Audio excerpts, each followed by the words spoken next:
Congratulations Pak atas performance yang begitu baik sejak melantai pada 8 Januari 2024 lalu.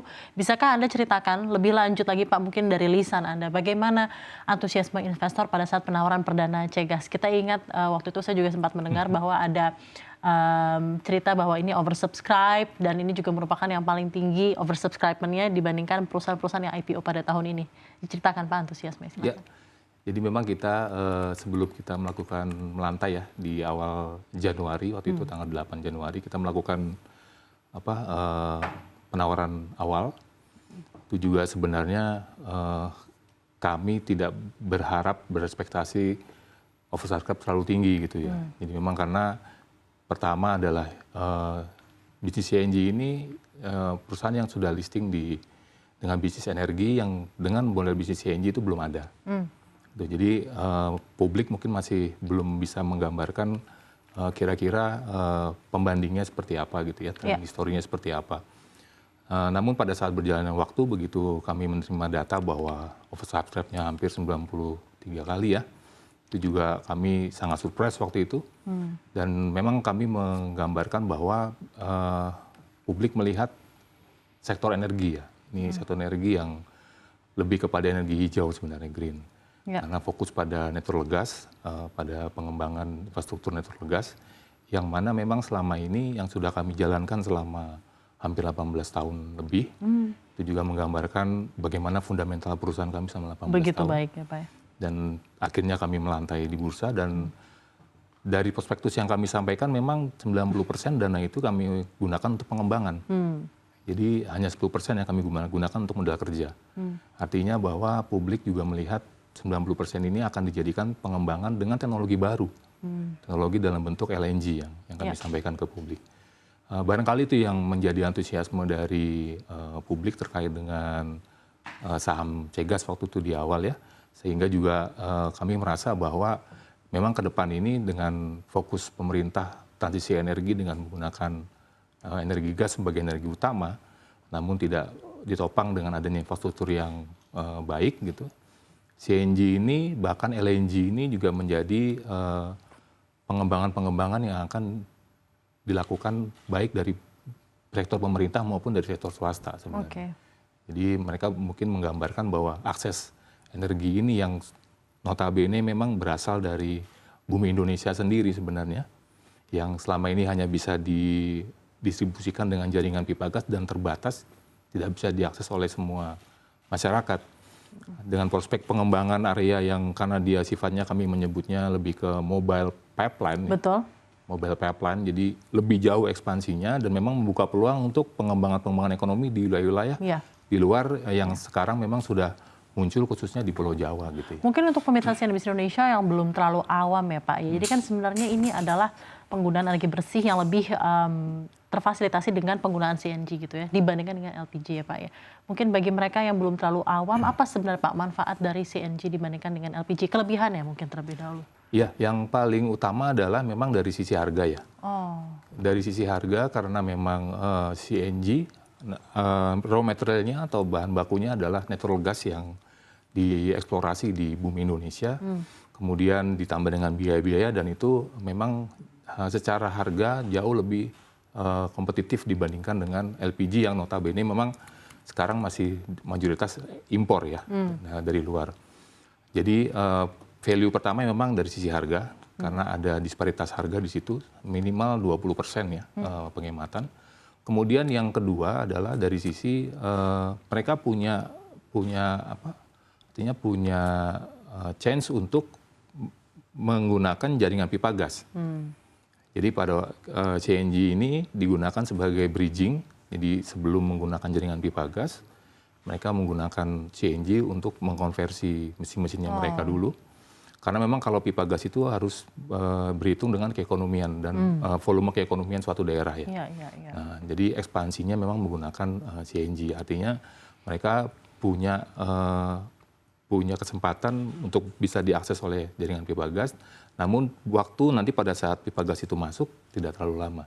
Gitu. Kemudian yang ketiga memang secara karakteristik produk ya di natural gas ini karena dia diproses dengan pengeringan, kemudian diproses dengan pemisahan material, Artinya secara produk juga lebih bersih dibandingkan LPG. Oke. Karena LPG dengan ya artinya dengan coverage sekarang yang begitu banyak ya, Betul, penggunanya.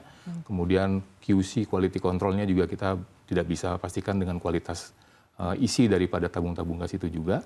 Dan akhirnya CNG ini salah satu produk yang memang produknya jauh lebih bersih. Dan secara pemakaian pun mereka tidak menghitung berapa tabung yang dibeli, tapi menggunakan alat ukur ya. Jadi you pay what you use gitu. Ya. Jadi mereka akan bayar apa yang sesuai dengan yang mereka gunakan. Jadi Baik, itu beberapa Pak. hal Sudah yang cukup jelas ya Pak benefitnya ya Pak ya, betul. benefit dan kelebihannya, keunggulan yang dibandingkan dengan produk LPG. Bapak, ketika 8 Januari 2024 IPO, setelah IPO berikutnya mungkin bisa dijelaskan Pak, apa langkah strategis yang telah dilakukan oleh Cegaz dan apa dampaknya terhadap kinerja perusahaan? Ya, karena memang dana IPO kami 90% adalah untuk pengembangan teknologi baru dari sisi LNG. Sebenarnya kami berharap bahwa teknologi ini juga akan berkembang seperti teknologi CNG saat ini. Ya. Jadi kami punya pengalaman sebagai pionir CNG tahun 2005-2006. Itu kami berharap juga ini LNG dengan skala kecil ya. Ini LNG bukan LNG yang skala besar, tapi memang skala mikro. Jadi LNG ini dapat juga berkembang teknologinya untuk bisa menjadikan infrastruktur energi yang jauh lebih luas sebenarnya. Karena CNG ini punya keterbatasan coverage sebenarnya. Ya. Artinya dengan volume angkut yang lebih sedikit, ya, CNG itu memang punya keterbatasan coverage. Nah, LNG ini yang bisa mengekspan lebih jauh. Nah, di sisi lain sebenarnya peluang kami, kinerja kami ke depan juga akan ditopang dengan kemampuan kami untuk mengakses sumur marginal. Jadi sekarang ini kami menggunakan gas yang kami proses itu menggunakan gas dari sistem transmisi. Artinya ke depan kami bisa mengakses langsung ke sumur yang memang skalanya kecil dan tidak punya usia sumur yang panjang. Ya. Itu yang sekarang kami coba akan kami monetisasi atau kami komersialkan sebenarnya. Punya peluang ke sana. Jadi beberapa yang kemarin kalau acara waktu itu Pak Ridwan Kamil di Bandung pernah menyampaikan di Jawa Barat itu ada sekitar 100.000 sumur marginal sebenarnya. Jadi 100.000 itu memang sumur-sumur kecil yang secara ekonomis tidak bisa dibangun jaringan pipa. Ya. Nah itu yang akhirnya tidak diproduksi oleh Pertamina dalam hal ini ya. Nah itu yang coba kami akses. Jadi harapannya sebenarnya dengan adanya akses ini kami juga mendapatkan harga gas yang lebih murah.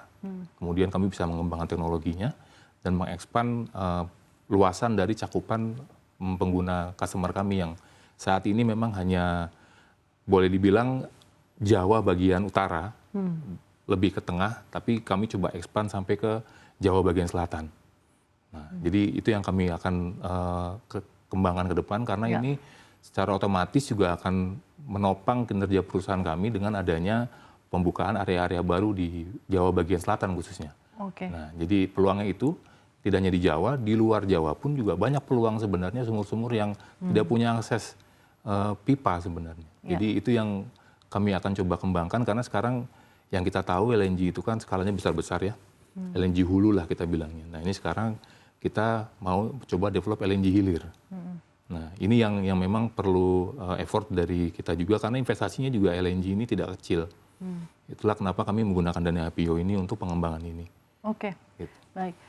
Bapak, saya juga ingin tanyakan kepada Anda. Kita ketahui bahwa memang ada rencana transisi energi bersih yang digaungkan oleh pemerintahan ya Pak ya. Dan apakah Anda melihat ini akan turut secara jangka panjang, secara long term, memberikan dampak positif pada kinerja perusahaan Anda ke depannya Pak? Bagaimana Anda melihat bauran-bauran energi bersih yang datang yang sekarang, bagaimana itu juga Anda bisa melihatnya bisa menjadi salah satu bentuk penetrasi market Anda ke depannya untuk meningkatkan bauran energi lebih baik lagi untuk energi bersih? Oke, jadi memang kalau dilihat secara data tuh bauran energi itu kan memang yang energi gas ini masih sekitar 10-20% ya. Belum dimanfaatkan. Artinya baru porsinya hanya 10-20% dan transisi energi ini memang dibutuhkan untuk menuju ke energi bersih. Dan yang paling bersih memang saat ini dibandingkan dengan yang sudah ada sekarang, batu bara, kemudian bahan bakar minyak, memang natural gas. Itu yang produk yang memang yang tadi saya sampaikan, produk yang berasal dari bumi Indonesia. Itulah kenapa pemerintahan saat ini menggaungkan untuk swasembada energi, salah satunya adalah memang untuk bagaimana bisa mengakses sumur-sumur gas sebenarnya yang selama ini potensial untuk dikembangkan, namun terkendala infrastruktur. Nah, jadi poin utamanya memang yang kemarin disampaikan dari Bapak Presiden kita yang baru juga, infrastruktur harus dikembangkan karena itu adalah kunci dari pengembangan energi bersih itu sendiri. Ya. Sehingga diharapkan memang di energi net zero emission itu kan mundur nih, yang awalnya 2030 akhirnya direvisi di 2045 ya, karena ketersediaan bahan baku gas juga atau energi bersih yang lain, yang renewable. Bahkan zero emission itu dari 2060. Ya, betul. Artinya kalau net zero emission sekarang kan kita mensubstitusi antara penggunaan yang fosil kemudian yang bersih dan di net ya. Jadi itu targetnya baru 2045. Artinya buat kami sebenarnya sebagai distribusi gas alam dengan strategi pemerintah untuk swasembada energi khususnya transisi energi menuju ke energi bersih, ya yang paling punya potensi besar memang sumber daya alam gas ini. Yang belum bisa dimanfaatkan dengan semaksimal mungkin. Oke, baik Pak. Cegas itu menurut data yang kami terima punya 2 stasiun CNG ya Pak ya. Pertama lokasi di Jawa Tengah di Grobogan dan di Gresik Jawa Timur. Ya ada 2. Apakah keduanya sudah beroperasi dan akan sebesar apa nanti ke depannya produksi di masing-masing sumber ini Pak? Ya. Kalau CNG station yang kita targetkan beroperasi memang tahun ini kita sudah menyelesaikan 2 proyek. 2 proyek CNG station yang sudah selesai dan siap beroperasi. Itu yang di Grobogan Jawa Tengah, kemudian yang kedua di Gresik Jawa Timur. Di Grobogan Jawa Tengah kita targetkan beroperasi memang di awal tahun 2025. Karena secara aktivitas itu masih dalam tahap finalisasi ya. Terakhir persiapan-persiapan. Kemudian yang di Gresik kita targetkan beroperasi di akhir tahun ini. Jadi memang dengan adanya tambahan 2 stasiun ini memang itu bisa menambah kapasitas kami sudah 30% tambahan kapasitas kami di tahun 2025. Dan di awal bulan November kemarin kami juga sudah melakukan groundbreaking. Itu CNG station kami yang kami bangun di Majalengka, Cirebon. Dan kami targetkan beroperasi di kuartal 2 tahun 2025. Artinya nanti di tahun 2025 itu kami akan tambah 3 CNG station yang memang akan menambah kapasitas penjualan kami itu hampir 30-40% dari yang ada sekarang. Nah dari sisi infrastruktur kami sudah dengan berdirinya stasiun ini sebenarnya kami sudah membentang dari Jawa Barat sampai dengan Jawa Timur. Ada di Cikarang yang sekarang kami operasi, kemudian di Majalengka Cirebon, ada di Grobogan Jawa Tengah, kemudian ada di Gresik dan ada di Sidoarjo. Jadi kami sudah membentang di seluruh Jawa dan kami juga mengakses lokasi-lokasi yang di Jawa bagian selatan itu dengan menggunakan hub. Jadi kami bangun hub CNG di situ. Itu ada di Bandung, kemudian ada di Klaten, ada di Malang dan yang akan berdiri nanti ada di Kediri. Ya, Kediri. Untuk memudahkan distribusi dan semakin dekat lagi ya Pak ya ke pasar. Jadi dari stasiun kami yang di atas, yang di utara itu kami akses sampai ke bawah. Artinya itu sudah kami kembangkan dan 2026 kami targetkan stasiun kami yang LNG ini yang mulai beroperasi. Jadi secara proyek di mana tuh Pak? Di Kerawang. Ya, jadi karena ada di Kerawang, di Jawa Barat juga, artinya karena dia punya kemampuan expand yang lebih jauh, berarti kami juga punya kemampuan untuk bisa mendistribusikan lebih banyak lagi calon-calon pelanggan di kota-kota di Jawa. Jadi secara kontinuitas, secara reliability memang kami membangun stasiun-stasiun dalam 2-3 tahun ke depan. Dan target kami memang di 2028 itu kami menargetkan kami punya market cap di 1 triliun lah. 2028. Pak. Semoga berjalan dengan lancar tentunya Pak ya capaian-capaian tersebut. Mengingat juga memang pasar Indonesia begitu besar ya Pak ya, dan juga memang ada arah untuk trajektorinya ke energi bersih. Jadi memang ini pasarnya limitless ya Pak ya, dan untuk bisa grow sebesar itu tuh sangat-sangat mungkin. All the best lah Pak, kan tentunya juga sudah didukung dengan dana-dana IPO dan kepercayaan masyarakat. Terima kasih. Nah Pak, harapan terhadap pemerintah ke depan Pak. Jadi kan memang kita ingat nih Pak, belum sebulan setelah pemerintahan Prabowo Subianto Gibran Rakabuming Raka dilantik gitu ya Pak ya. Apa harapan Anda dari kacamata pengusaha untuk pemerintah, regulasi-regulasi apa yang diharapkan agar regulasinya bisa berpihak dengan sejalan masifnya penggunaan energi bersih di tanah air, Pak? Ya, kalau bicara regulasi, memang di bisnis gas ini yang paling utama memang masalah regulasi. Jadi proses-proses dari, sebagai contoh kami pengembangan stasiun-stasiun kami, itu juga membutuhkan regulasi-regulasi yang kuat ya.